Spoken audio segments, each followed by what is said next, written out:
اس کا مطلب یہ ہے کہ 1 یعنی 50 پیسے سود پر قرض دیا اور مقروض کی پوری حویلی پر قبضہ کر لیا۔ کبھی کبھار کوئی ایسی واردات ہو جاتی تھی کہ کوئی مقروض تنگ آ کر ساہوکار کے گھر کا صفایا کر جاتا یا پیشہ ور ڈاکوؤں سے یہ کام کرا دیتا تھا۔ میرے دماغ میں اس واردات کی یہی وجہ آتی تھی کہ کسی مقروض نے ساہوکار کے ساتھ اپنا حساب برابر کیا ہے اور اس نے یہ واردات اپنے 2 دوستوں، بھائیوں یا رشتہ داروں کو ساتھ ملا کر خود کی ہے۔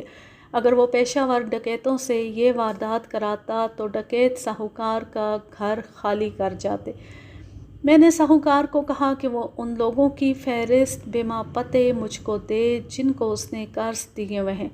میں نے اس کو یہ بھی کہا کہ اس نے اگر کسی کو بے جا تنگ کیا ہوا تھا اور اس کے ساتھ اگر جھگڑا چل رہا تھا تو وہ بھی بتا دے، اور یہ بھی بتا دے کہ کسی نے اس کو کبھی دھمکی دی ہوگی تو وہ کون ہے، اور اگر اس کو خود کسی پر شک ہے تو اس کا نام بھی بتا دے۔ میں نے یہ کیس اپنے ASI کے حوالے کر دیا اور اس کو سمجھا دیا کہ میں نے ساہوکار سے کیا طلب کیا ہے۔ ASI نے اسی دن تفتیش شروع کر دی اور 7-8 دن گزر گئے۔ ساہوکار کو خود کسی پر شک نہیں تھا۔ اس نے یہ بھی کہا تھا کہ اس نے کسی کو تنگ نہیں کیا ہوا اور کسی کے ساتھ اس نے بددیانتی اور زیادتی نہیں کی۔ اس نے ان لوگوں کی فہرست دے دی تھی جن کو اس نے قرضے دیے ہوئے تھے۔ ASI نے اس کا بہی کھاتہ بھی دیکھنا شروع کر دیا تھا۔ یہ ہم نے خود دیکھنا تھا کہ ساہوکار نے کسی کے ساتھ بددیانتی کی ہے یا نہیں۔ ASI نے اس فہرست میں کچھ آدمیوں کو شامل تفتیش کیا۔ اس کے ساتھ ہی اس نے اس علاقے کے عادی مجرموں کو بھی بلانا اور مشتبہ بٹھانا شروع کر دیا۔ ان کی وجہ سے تھانے میں رونق لگی رہتی تھی۔ عادی مجرموں سے اس طریقے سے پوچھ گچھ کی جاتی تھی جو ان کی شان کے عین مطابق تھا، مگر معاملہ ابھی تک وہیں تھا جہاں پہلے دن تھا۔ 1 مہینہ گزر گیا، کوئی سراغ ہاتھ نہ آیا۔ میرے دماغ میں ایک اور بات آئی۔ یہ پہلے بھی میرے دماغ میں تھی لیکن مجھ کو امید تھی کہ اس کی ضرورت نہیں پڑے گی۔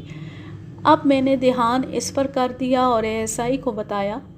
آپ نے میری اور جناب احمد یار خان صاحب کی 1-2 کہانیاں اس طرح کی پڑھی ہوں گی کہ گھر کے اپنے فرد نے گھر بھیدی بن کر اپنا گھر لٹوا دیا۔ یہ وارداتیں کرانے والی لڑکیاں تھیں۔ پولیس کی سروس میں اس طرح کے اور کیسز بھی دیکھے تھے۔ اس ساہوکار کے گھر میں بھی 2 لڑکیاں تھیں، ایک اس کی غیر شادی شدہ بہن تھی اور دوسری اس کی جوان اور خوبصورت بیوی تھی۔ غور اس پر کریں کہ وہ خود 40 سال سے اوپر کی عمر کا تھا اور اس کا جسم بالکل فضول تھا، موٹا، گول اور قد چھوٹا سا۔ اس کے مقابلے میں اس کی بیوی اس کی بیٹی جیسی جوان، اچھے قد بد کی خوبصورت لڑکی تھی۔ میں نے ASI کو بتایا کہ مجھ کو اس لڑکی پر شبہ ہے۔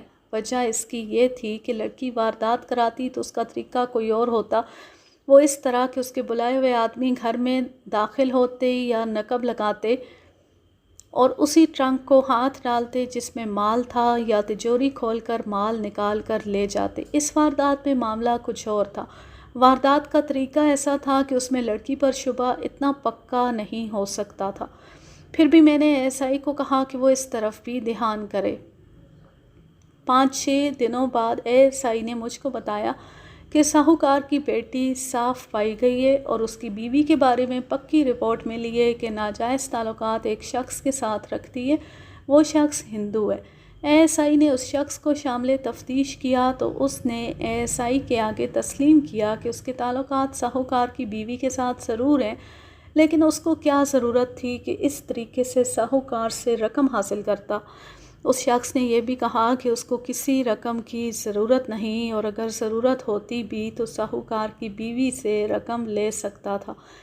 ASI نے پھر بھی اس کو جلدی نہیں چھوڑا، اس کو رگڑا دیتا رہا لیکن حاصل کچھ بھی نہ ہوا۔ ASI نے ساہوکار کی بیوی اور بیٹی کو بھی تھانے بلا لیا۔ بیوی نے پہلے تو اس شخص کے ساتھ تعلقات تسلیم نہ کیے لیکن آخر مان گئی۔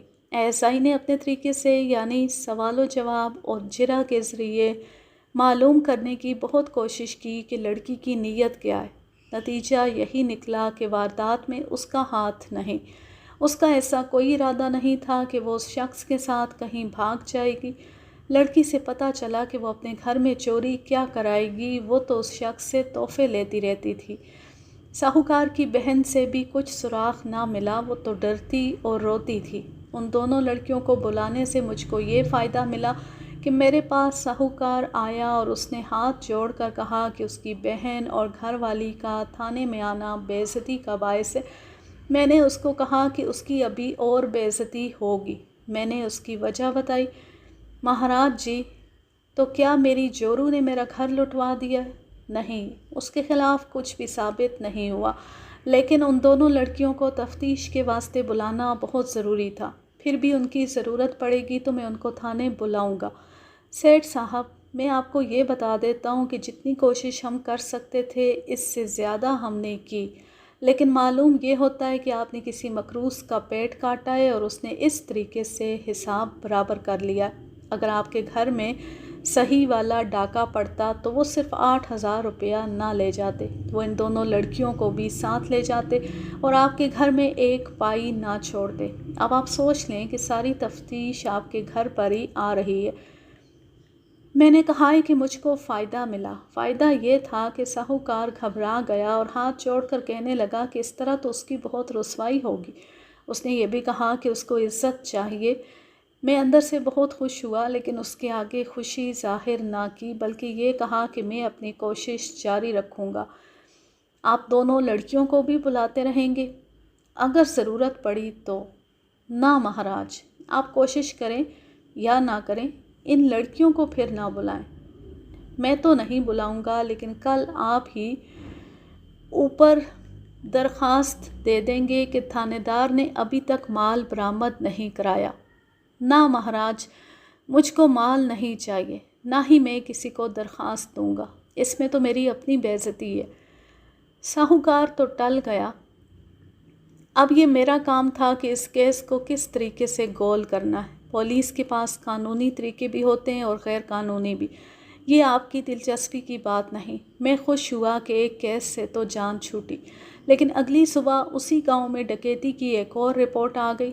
یہ واردات ایک مسلمان کے گھر میں ہوئی تھی۔ ساہوکار والی واردات کو تقریباً 2 مہینے گزر گئے تھے۔ اس واردات میں بھی 3 آدمی تھے۔ ان کے منہ اور سر صافوں میں لپٹے ہوئے تھے اور ان کے پاس کلہاڑیاں بھی تھیں۔ انہوں نے گھر میں داخل ہو کر گھر والوں کو جگایا۔ ان کا ایک آدمی ان سب کے سر پر کھڑا رہا۔ گھر کے افراد میں ایک جوان آدمی تھا، ایک اس کی ماں تھی اور 2 جوان بہنیں۔ ان کے علاوہ ایک نوجوان بیوی تھی۔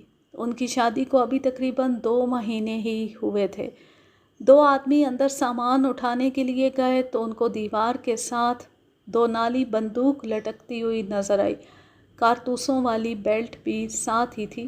ایک آدمی نے بندوق اور بیلٹ دیوار سے اتاری، دونوں نالیوں میں ایک ایک کارتوس ڈالا اور باہر جو اس کا ساتھی گھر والوں پر کھڑا تھا، بندوق اس کو دے دی اور کہا کہ ان میں سے جو ہلے بولے اس کو گولی مار دو۔ دوسرے 2 آدمیوں نے اندر سے مال سمیٹا، باہر نکلے اور لوگوں کو یہ دھمکی دے کر کہ وہ تھوڑی دیر اور چپ کر کے بیٹھے رہیں، باہر نکل گئے۔ گھر کا یہ جوان آدمی جس کا نام اسحاق تھا فوراً اٹھ کر ڈاکوؤں کے پیچھے اس واسطے نہ گیا کہ ان کے پاس بندوق تھی، وہ جاتا تو مارا جاتا۔ تھوڑا وقت گزار کر اس نے شور شرابہ کیا تو لوگ اٹھ کر آ گئے۔ یہ تو کسی کو پتہ نہیں تھا کہ ڈاکو کس طرف گئے ہیں۔ یہ لوگ ویسے ہی گاؤں سے باہر جا کر اور ادھر ادھر پھر کر واپس آ گئے۔ گھر والوں نے اندر جا کر دیکھا، ٹرنک وغیرہ بکھیر کر فرش پر پھینکے ہوئے تھے۔ جن ٹرنکوں کو تالے لگے تھے وہ تالے توڑ کر کھولے گئے، ان میں سے کپڑے وغیرہ نکال کر بکھیرے گئے تھے۔ ایک ٹرنک میں گھر کا سارا زیور تھا اور 400-500 روپیہ نقد بھی تھا۔ یہ سارا مال ڈاکو لے گئے تھے۔ زیور اور رقم کے سوا انہوں نے کچھ نہیں اٹھایا۔ اس سے ظاہر ہوتا تھا کہ یہ پکے ڈاکوؤں کی واردات ہے۔ پکے ڈاکو پارچہ جات اس واسطے نہیں لے جاتے کہ شناخت ہو جاتے ہیں۔ زیور توڑ کر بیچ لیا جاتا ہے۔ زیور خریدنے والے خاص آدمی ہوتے ہیں اور رقم کی تو کوئی شناخت ہی نہیں ہوتی۔ رپورٹ لکھوانے کے لیے اسحاق 2 پرانی عمر کے آدمیوں کے ساتھ آیا تھا۔ میرے پوچھنے پر اس نے کہا کہ اس کو کسی پر شبہ نہیں، نہ اس کی کسی کے ساتھ دشمنی ہے۔ اب میرے دماغ میں خیال آیا کہ ساہوکار کے گھر میں جو واردات ہوئی ہے وہ بھی اسی گروہ کی تھی۔ طریقہ واردات میں تھوڑا سا فرق تھا۔ وہاں تو انہوں نے ایک خاص رقم کا مطالبہ کیا تھا اور یہاں وہ جو ہاتھ لگا لے گئے۔ 3 ہی آدمی تھے، تینوں کے پاس کلہاڑیاں تھیں۔ ساہوکار کے گھر کی طرح اسحاق کے گھر میں بھی انہوں نے گھر کے افراد کو ایک جگہ اکٹھا کر کے بٹھا دیا تھا۔ اس واردات میں مال بہت گیا تھا۔ ایک تو دونوں بہنوں کا زیور تھا جو ان کی شادی کے واسطے بنوایا گیا تھا، اور اسحاق کی بیوی کا بھی زیور تھا۔ مجھ کو یہ بھی خیال آیا کہ ساہوکار کے گھر میں گھر کی کسی لڑکی نے واردات نہیں کرائی تھی، اور اس گھر میں بھی گھر کا کوئی فرد گھر بھیدی نہیں بنا۔ میں اسی واسطے اسحاق کے ساتھ اس کے گھر چلا گیا۔ اسحاق کے گھر پہنچتی ایک معزز آدمی نے ایک 2 نالی بندوق میرے حوالے کی اور بتایا کہ یہ گاؤں کے باہر ایک کھیت میں پڑی ہوئی تھی۔ یہ میری بندوق ہے، اسحاق بولا۔ میں نے بندوق کو بٹ سے پکڑا اور اس کی نالیوں کو اوپر سے دیکھا۔ میں انگلیوں کے نشان دیکھ رہا تھا۔ نالیوں پر تیل کی تھوڑی تھوڑی چکنائی تھی، اس پر انگلیوں کے نشان موجود تھے۔ میں نے اس آدمی سے جو بندوق لایا تھا پوچھا کہ اس نے بندوق کو کہاں سے پکڑا تھا۔ اس نے بتایا کہ اس نے بٹ سے پکڑا تھا۔ میں نے بندوق ہیڈ کانسٹیبل کے سپرد کی اور اس کو کہا کہ وہ اس کو باریک کپڑے میں لپیٹ لے۔ بندوق کو میں نے انگلیوں کے نشانات کی شناخت کے واسطے فنگر پرنٹ بیورو پھلور بھیجنا تھا۔ جہاں سے بندوق ملی تھی وہاں ملزموں کے کھرے بھی لازمی تھے۔ میں نے اسحاق کے مکان کے اندر جانے سے پہلے اس جگہ کو دیکھنا مناسب سمجھا۔ وہاں گئے تو کھرے مل گئے۔ کھوجی کی طرف میں نے آدمی بھیجا ہوا تھا۔ جس کھیت میں بندوق پائی گئی تھی وہاں 1.5-2 بالشت اونچی فصل تھی۔ فصل اچھی نہیں تھی، پودے دور دور تھے۔ میں نے کھرے دیکھے اور تھوڑی دور تک گیا۔ کھرے ملتے رہے۔ اتنی دیر میں کھوجی آ گیا اور میں کھرا اٹھانے کا کام اس کے سپرد کر کے اسحاق کے گھر چلا گیا۔ ایک بات کو ذہن میں رکھیں کہ صرف بندوق ملی تھی، کارتوسوں کی بیلٹ نہیں ملی۔ میں نے اسحاق کے گھر میں داخل ہوتی یہ دیکھنا چاہا کہ ڈاکو داخل کس طرف سے ہوئے تھے۔ وہاں ایسی کوئی دیوار نہیں تھی جس کو پھاند کر وہ اندر جاتے۔ اس مکان کے دائیں بائیں اور پیچھے ان لوگوں کے اپنے قریبی رشتہ داروں کے مکان تھے، اور وہ مکان بھی ایسے تھے کہ ادھر سے اس مکان میں کوئی اتر نہیں سکتا تھا۔ میں نے اوپر جا کر بہت غور سے دیکھا۔ اسحاق بھائی، تم لاپرواہ آدمی ہو، ڈیوڑی کا دروازہ کھلا رکھتے ہو۔ نہیں جناب، میں لاپرواہی کر دیتا ہوں، لیکن میری ماں دروازہ دیکھے بغیر لیٹتی ہی نہیں۔ کیوں اماں جی، رات کو آپ نے باہر والا دروازہ نہیں دیکھا؟ نہیں بیٹا جی، مجھ کو اچھی طرح یاد ہے کہ دروازے کو زنجیر لگی ہوئی تھی۔ میں نے دروازہ بند کر کے زنجیر چڑھا کر دیکھا۔ ایک کواڑ باہر کو دبایا اور دوسرے کو اندر کی طرف کھینچا۔ ان کے درمیان اتنا سا فاصلہ ہو جاتا تھا جس میں سے پتلے پھل والی چھری گزر سکتی تھی۔ میں نے باہر نکل کر ان کو کہا کہ زنجیر پھر چڑھائیں۔ زنجیر دائیں بائیں چڑھتی تھی۔ میں نے ان لوگوں سے ایک چھری لے لی، وہ دونوں کواڑوں کے درمیانی فاصلے میں سے گزاری تو اس سے زنجیر نہ کھلی۔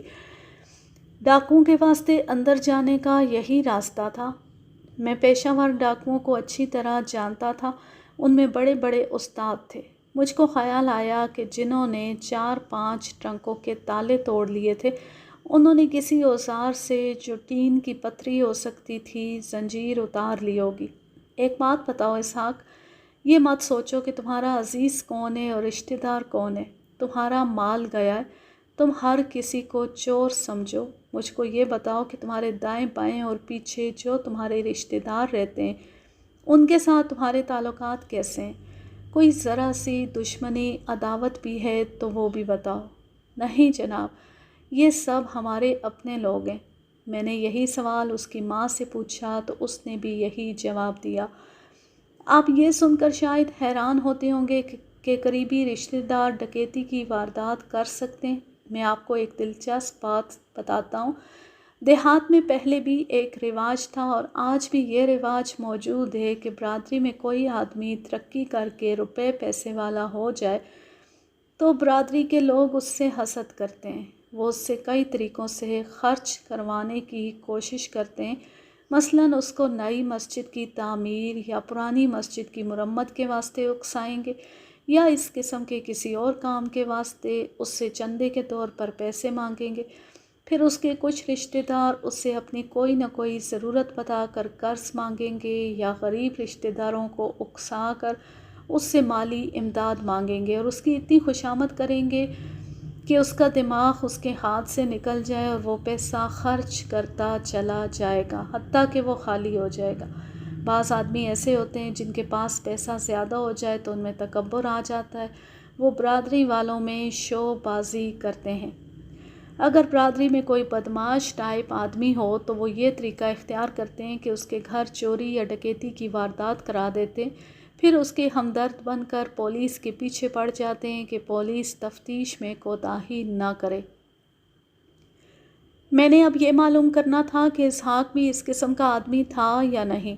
میں نے اس کے ساتھ بہت ساری باتیں کی تھیں اور یہ اندازہ لگانے کی کوشش کی تھی کہ یہ کس قسم کا جوان ہے۔ میرا اندازہ کچھ یہ تھا کہ اس میں شوبازی پائی جاتی ہے۔ میں نے یہ بھی معلوم کرنا تھا کہ اسحاق کے گھر میں اتنی دولت تھی کہ اس کے رشتہ دار اس سے جلتے ہوں گے۔ اس کے علاوہ بھی میں نے بہت سی باتیں معلوم کرنی تھیں۔ یہ تو معمولی سا ایک شک تھا جو میرے دماغ میں آیا تھا۔ اصل شک یہ تھا کہ یہ پیشہ ور آدمیوں کی واردات ہے اور ساہوکار کے گھر بھی انہی آدمیوں نے واردات کی ہے۔ میں نے تھانے میں ASI کو پیغام بھیجا کہ مشتبہوں کو اکٹھا کرے۔ ہر تھانے میں عادی مجرموں کے نام و پتے موجود ہوتے ہیں، ان میں کئی سزا یافتہ ہوتے ہیں۔ آج کل مجرموں کے انداز کچھ اور ہو گئے ہیں۔ ان وقتوں میں ہر مجرم اپنے طریقہ واردات سے پہچانا جاتا تھا۔ بڑے جرائم مثلاً ڈاکہ، نقب زنی، راہ زنی وغیرہ کے مجرم الگ الگ تھے۔ ڈاکو راہ زنی نہیں کرتے تھے، راہزن نقب نہیں لگاتے تھے اور نقب لگانے والے چھوٹی موٹی چوریاں نہیں کرتے تھے۔ تھانے دار اپنے علاقے کے مجرموں سے بڑی اچھی طرح واقف ہوتے تھے، وہ طریقہ واردات سے مجرم کو پہچان لیتے تھے۔ وہ کتنی ہی احتیاط کیوں نہ کریں، ان میں ہر ایک کی جو خصوصیت ہوتی ہے وہ ظاہر ہو جاتی تھی۔ میں اس معاملے میں زیادہ تفصیل بیان نہیں کرتا، یہ پولیس کے معاملات ہیں، آپ کی دلچسپی اس میں نہیں ہو سکتی۔ میں نے ڈکیتی کی ان دونوں وارداتوں پر غور کر لیا تھا۔ ASI کو میں نے جو پیغام بھیجا تھا اس میں اس کو خاص طور پر 4 پیشہ ور مجرموں کی بابت کہا تھا، وہ ڈکیت تھے۔ کچھ وقت گزرا تو کھوجی آ گیا، وہ 2 میل دور تک ہو آیا تھا۔ ڈاکوں کے کھرے دریا کے کنارے تک ملے۔ یہ چھوٹا سا ایک دریا تھا، ان دنوں میں اس میں پانی ذرا زیادہ تھا۔ کھرے دریا کے ساتھ ساتھ پل تک چلے گئے تھے۔ یہ پکی سڑک کا پل تھا، لاریاں اور تانگے یہاں سے گزرتے تھے۔ دریا کے پار والے علاقے میں جانے والی بعض سواریاں یہاں سے لاریوں یا تانگوں پر جاتی تھیں۔ کھوجی نے پل کے پار جا کر بھی کھرے تلاش کیے تھے لیکن اس کو کوئی کھرا نہ ملا۔ کھروں سے معلوم ہوا کہ 2 آدمیوں نے دیسی جوتیاں پہنی ہوئی تھیں اور ایک نے شوز، یہ گرگابی بھی ہو سکتی تھی۔ کھرے ایسے تھے کہ ان کے مولڈ تیار ہو سکتے تھے۔ میں نے مولڈ تیار کرنے کے واسطے کہہ دیا۔ بندوق کو میں نے محفوظ کرا لیا تھا، اس کو میں نے تھانے اس حکم کے ساتھ بھیج دیا کہ دستی فنگر پرنٹ بیورو کو انگلیوں کے نشانات کے معائنے کے واسطے بھیج دی جائے۔ میں نے کچھ ضروری معلومات لینی تھی، مخبروں سے رپورٹیں لینی تھیں، اسحاق اور اس کے گھر کے افراد کی بابت بھی کچھ معلوم کرنا تھا۔ اس کام کے واسطے میں ادھر ہی رک گیا۔ میں نے کس سے کیا کیا پوچھا، اس کو آپ جان کر کیا کریں گے؟ میں صرف آپ کی دلچسپی کی باتیں بتاتا ہوں۔ ان لوگوں میں جنہوں نے مجھ کو یہ باتیں بتائیں، اسحاق کے خون کے رشتے والے آدمی بھی تھے۔ اسحاق کا باپ مر گیا تھا، وہ 3 بہنوں میں اکیلا بھائی تھا اور اس کو ماں اور بہنوں نے شہزادہ بنایا ہوا تھا۔ یہ کوئی امیر گھرانہ نہیں تھا، درمیانے درجے کا زمیندار خاندان تھا۔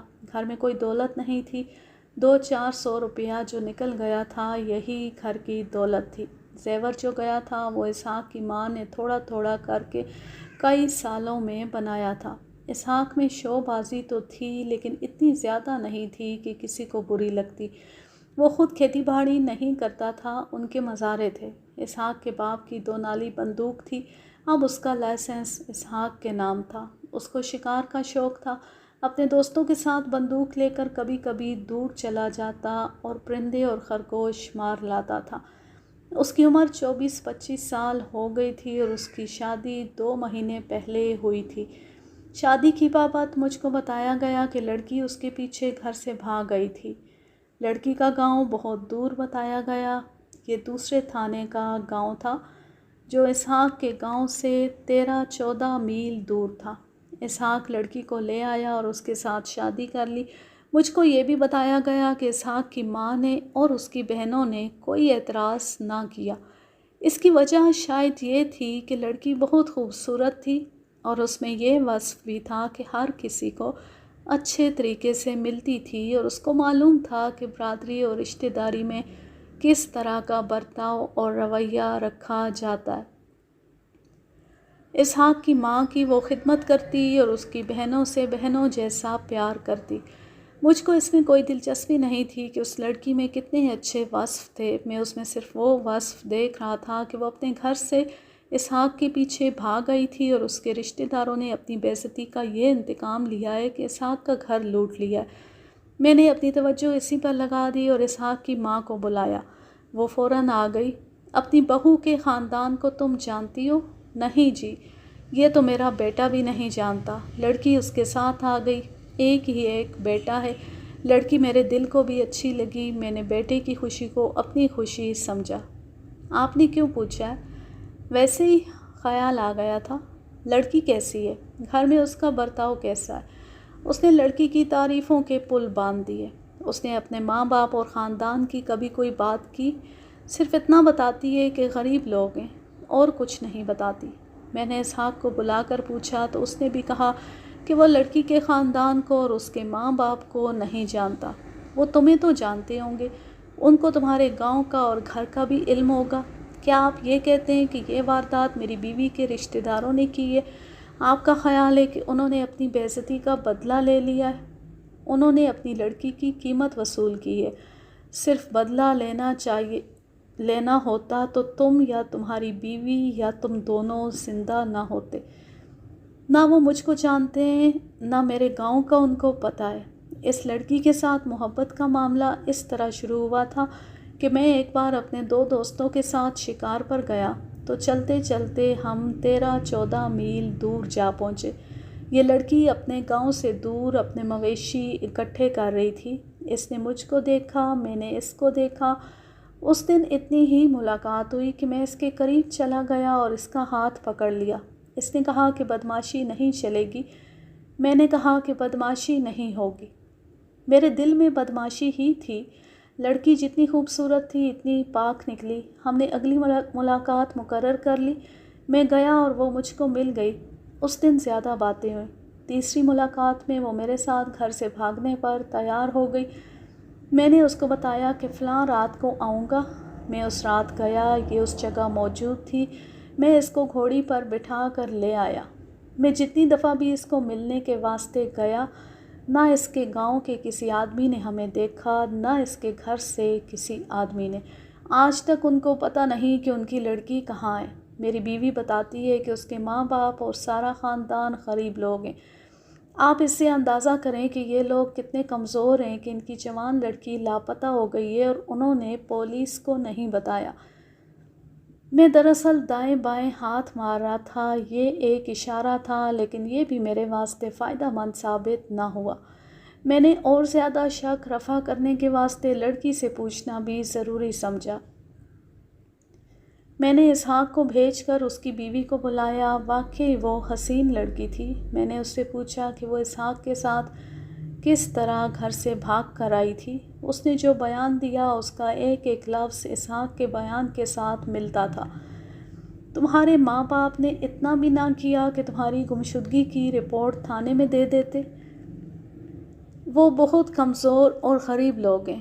سچی بات تو یہ ہے کہ جی انہوں نے خدا کا شکر ادا کیا ہوگا کہ لڑکی کا بوجھ مفت میں سر سے اتر گیا ہے۔ معلوم ہوتا ہے کہ تم بھی گھر کی غربت سے تنگ تھیں۔ تم نے یہ بھی نہ دیکھا کہ اسحاق شریف ہے یا کوئی بدمعاش آدمی ہے۔ یہ آدمی میرے دل کو اچھا لگا تھا۔ دوسری وجہ یہ تھی کہ گاؤں میں جوان آدمی مجھ کو تنگ کرتے تھے۔ غریب کی بیٹیوں کے ساتھ اسی طرح کیا جاتا ہے۔ مجھ کو اسحاق اچھا لگا تو میں نے کہا کہ چلو ایک پناہ مل گئی ہے۔ میں نے مایوس ہو کر اس لڑکی کو بھی اٹھا دیا۔ یہ شک تو میرے دماغ میں آ ہی نہیں سکتا تھا کہ اس لڑکی نے یا اسحاق کی بہنوں نے یہ واردات کرائی ہوگی۔ میں نے آپ کو پہلے بتایا ہے کہ ایسی وارداتیں ہوئی تھیں جو گھروں کی لڑکیوں نے ہی کرائیں، لیکن وہ حالات دوسرے تھے۔ یہاں معاملہ کچھ اور تھا۔ میرے دماغ میں بار بار پیشہ ور ڈاکو آتے تھے۔ میں گاؤں سے اٹھا اور تھانے چلا گیا۔ ساہوکار والی واردات کے سلسلے میں مشتبہ کو ہم نے پہلے ہی سولی پر کھڑا کیا ہوا تھا، اب پھر وہ تھانے میں موجود تھے۔ میری دلچسپی 2 آدمیوں کے ساتھ تھی اور وہ دونوں موجود نہیں تھے۔ ان میں سے ایک ڈکیتی میں 1 بار اور دوسرا 2 بار سزا پا چکا تھا۔ میں نے ASI کو کہا کہ وہ فوراً تیاری کرے اور دونوں کے گھروں پر چھاپے مارے۔ رات ہو چکی تھی، چھاپے کے لیے یہی وقت ٹھیک تھا۔ ASI اسی وقت روانہ ہو گیا اور میں آرام کرنے کے واسطے اپنے گھر چلا گیا۔ میں صبح بہت جلدی جاگا اور تھانے چلا گیا۔ ASI ابھی تھانے میں نہیں آیا تھا۔ مجھ کو بتایا گیا کہ رات کو اس نے 2 جگہوں پر چھاپے مارے اور دونوں ڈکیتوں کو پکڑ کر لے آیا ہے۔ چھاپوں میں کوئی چیز برآمد نہیں ہوئی اور کوئی سراغ یا کام کا اشارہ بھی نہیں ملا۔ میں نے ASI کو جگانا ٹھیک نہ سمجھا۔ ان دونوں ڈکیتوں میں سے ہر ایک کو بلا کر اپنے پاس بٹھا لیا۔ او بے خیر، تو تمہارے علاقے میں کوئی اور آ کر واردات کر گیا ہے اور تم کو پتہ نہیں؟ اس نے عادت کے مطابق ہاتھ جوڑے اور ایسے موقع پر یہ لوگ جو باتیں کیا کرتے تھے وہ کیں۔ مجھ کو خدا کے بات کا درجہ دیا اور یقین دلانے کی کوشش کی کہ اس کو کچھ علم نہیں۔ میں کچھ نہیں جانتا، تم بچے نہیں استاد ہو۔ یہ واردات قبول کرو یا مجھ کو ملزم دو۔ میں نہیں مانتا کہ تم کو پتہ ہی نہیں۔ جاؤ اور آرام سے بیٹھو، سوچو اور مجھ کو جواب دو۔ میں تم کو 1 منٹ کے واسطے بھی تھانے سے باہر نہیں جانے دوں گا۔ اس کو اٹھا کر میں نے دوسرے کو بلایا۔ وہ آتے ہی مجھ پر برسنے لگا۔ آپ بھی کمال کرتے ہیں حضور، واردات کہاں کی ہوتی ہے اور آپ اسے ہمارے گلے میں ڈال دیتے ہیں۔ کچھ خدا کا خوف کرو۔ تمہاری قسم مجھ کو یہ بھی پتہ نہیں کہ واردات کہاں ہوئی ہے۔ آپ کا چھوٹا تھانے دار بھی عجب آدمی ہے، اس کو آپ کچھ سمجھاتے بھی نہیں، کسی دن مجھ سے بے عزتی کروائے گا۔ اب بولو واردات کیا ہے اور کہاں ہوئی ہے؟ آپ حیران ہوں گے کہ ایک پیشہ ور اور 2 بار کا سزا یافتہ مجرم ایک تھانے دار کے ساتھ اس طرح بدتمیزی کے ساتھ بات کر رہا تھا جیسے وہ ڈکیت نہیں DSP تھا۔ یہ دراصل پولیس اور مجرموں کی دنیا کی باتیں، ان باتوں کو عام شہری نہیں سمجھ سکتے۔ یہ استاد ڈکیت تھا۔ یہ لوگ پولیس کے واسطے دائمی درد سر بنے رہتے تھے، لیکن پولیس کی مدد بھی بہت کرتے تھے۔ ایسا شبہ بالکل نہ کریں کہ ان کو شاید پولیس کا تعاون حاصل ہوتا تھا۔ اس زمانے میں کوئی سوچ بھی نہیں سکتا تھا کہ پولیس اور مجرموں کا آپس میں دوستانہ بھی ہو سکتا ہے۔ اس شخص نے میرے ساتھ اس لہجے میں بات کی تو میں ہنسنے لگا۔ پھر مجھے ملزم دو۔ تمہارے علاقے میں کون واردات کر گیا ہے؟ یہ واردات معمولی نہیں۔ حضور واردات تو بتائیں کیا ہے؟ تم کو ASI نے نہیں بتایا؟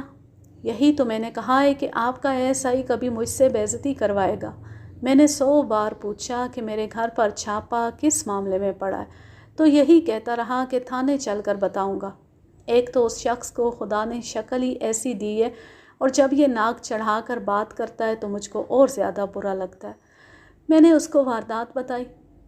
وہ اسحاق، اس نے میری ران پر بڑی زور سے ہاتھ مار کر کہا، وہ جو شکاری ہے۔ وہ سوچ میں پڑ گیا اور ماتھے کو اپنے ہاتھ سے رگڑ کر بولا، تھوڑے دن ہوئے اس نے شاید شادی کی ہے۔ میں ان کے گاؤں کے نمبردار کے پاس جاتا رہتا ہوں۔ اس لڑکی کو جو اسحاق کی بیوی ہے میں نے 2 مرتبہ دیکھا ہے۔ دونوں مرتبہ میں نے دماغ پر بہت زور دیا کہ اس لڑکی کو پہلے میں نے کہاں دیکھا تھا۔ میں نے اس کو بتایا کہ اس لڑکی کا نام جنت ہے اور یہ فلاں گاؤں سے اسحاق کے پیچھے گھر سے نکل آئی تھی اور یہ غریبوں کی بیٹی ہے۔ نہیں حضور، مجھ کو 16 آنے یقین ہے کہ میں نے لڑکی کو کسی گاؤں میں نہیں دیکھا تھا، کہیں اور دیکھا تھا، اور جہاں بھی دیکھا تھا وہ جگہ ٹھیک نہیں تھی۔ کہاں دیکھا ہوگا تم نے؟ رنڈیوں کے بازار میں دیکھا تھا؟ نہیں، شاید کہیں اس کا سودا ہو رہا تھا۔ تم نے کسی اور کو دیکھا ہوگا۔ یہ لڑکی اس گاؤں سے آئی تھی۔ نہیں حضور، یہ لڑکی کسی اچھی جگہ سے نہیں آئی۔ لڑکی ایک بار پھر مجھ کو دکھا دو۔ اس نے یہ بات ایسے انداز اور ایسے الفاظ میں کی تھی کہ میں نے اس کو یہ لڑکی دکھانا ضروری سمجھا۔ میں نے اس ڈکیت کی اور اپنی بہت تھوڑی باتیں لکھی ہیں، ہمارے درمیان بہت سی باتیں ہوئی تھیں۔ پھر ہم اس نتیجے پر پہنچے کہ لڑکی کو کسی بہانے تھانے بلایا جائے۔ بہانے کی کیا ضرورت تھی؟ میں جس کو چاہتا تھانے بلا سکتا تھا۔ میں نے اسی وقت ایک کانسٹیبل کو اسحاق کے گاؤں بھیجا کہ وہ اسحاق کو اس کی بیوی کے ساتھ تھانے لے آئے اور ان کو یہ کہے کہ زیور اور 1-2 چیزیں شناخت کرنی ہیں۔ ان کا گاؤں دور نہیں تھا۔ 1.5 گھنٹے بعد دونوں پہنچ گئے۔ میں نے ڈکیت کو ایسی جگہ بٹھا دیا جہاں سے وہ لڑکی کو اچھی طرح دیکھ سکتا تھا۔ اسحاق اور یہ لڑکی جب میرے دفتر میں آئے تو میں نے ایک اور واردات کے زیور کی 2 چیزیں جو میرے قبضے میں تھیں ان کے آگے رکھ دیں۔ یہ چیزیں ان کی نہیں تھیں، اس واسطے جنت نے دیکھتی ہی کہہ دیا کہ یہ ان کا مال نہیں۔ میں نے ڈکیت کو کسی اور نام سے پکار کر اندر بلایا اور اس کے ساتھ اس طرح کی بات کی جیسے وہ تھانے کا کوئی ملازم تھا۔ وہ سمجھتا تھا۔ اس نے لڑکی کو ایک بار پھر بہت غور سے دیکھا اور میری طرف دیکھ کر مسکرایا اور اس نے ذرا سا سر ہلایا۔ میں نے اس کو ویسے ہی ایک حکم دے کر باہر نکال دیا۔ پھر اسحاق اور اس کی بیوی جنت کو تسلی دی کہ ان کا مال بھی مل جائے گا۔ میں نے ان کو یہ بھی کہا کہ ان کو میں نے خواہ مخواہ تکلیف دی ہے۔ ان کے جانے کے بعد ڈکیت میرے پاس آیا۔ حضور میری بات مانیں، یہ لڑکی صحیح نہیں۔ یہ معلوم کریں کہ کہاں سے آئی ہے۔ واردات پر غور کریں۔ کیا ایسا شبہ ہوتا ہے کہ ملزموں کی مدد اندر سے کسی نے کی ہو؟ مجھ کو پکا شبہ ہے کہ واردات اس لڑکی نے کرائی ہے۔ میں نے غور کیا تو ایک بات مجھ کو شک میں ڈالتی تھی، وہ یہ تھی کہ ڈکیتوں نے زنجیر کس طرح کھولی تھی۔ میں نے کوشش کر کے دیکھا تھا، باہر سے ٹین کی پتری اندر جا سکتی تھی، لیکن میں نے چھری داخل کر کے دیکھی جو پتری سے مضبوط ہوتی ہے، زنجیر نہیں کھلی تھی۔ اب مجھ کو خیال آنے لگا کہ زنجیر اندر سے کھولی گئی ہے۔ ایک اور بات میرے اس شک کو رفع کرتی تھی، وہ یہ کہ اندر ٹرنک ادھر ادھر پھینکے ہوئے تھے اور سارے ٹرنک کھولے ہوئے تھے، جن میں سے پارچہ جات وغیرہ باہر نکال کر بکھیرے گئے تھے۔ اگر ان لوگوں کو گھر بھیدی کی مدد حاصل ہوتی تو وہ سارے ٹرنک نہ کھولتے، وہ صرف مال والا ٹرنک کھولتے اور مال نکال کر لے جاتے۔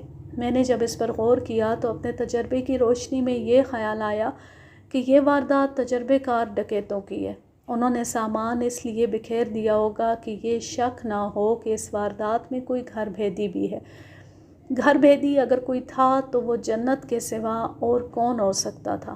اب میرے واسطے یہ ضروری ہو گیا تھا کہ معلوم کروں کہ جنت واقعی اس گاؤں سے آئی تھی جو وہ بتاتی تھی یا ڈکیت کا شک صحیح تھا۔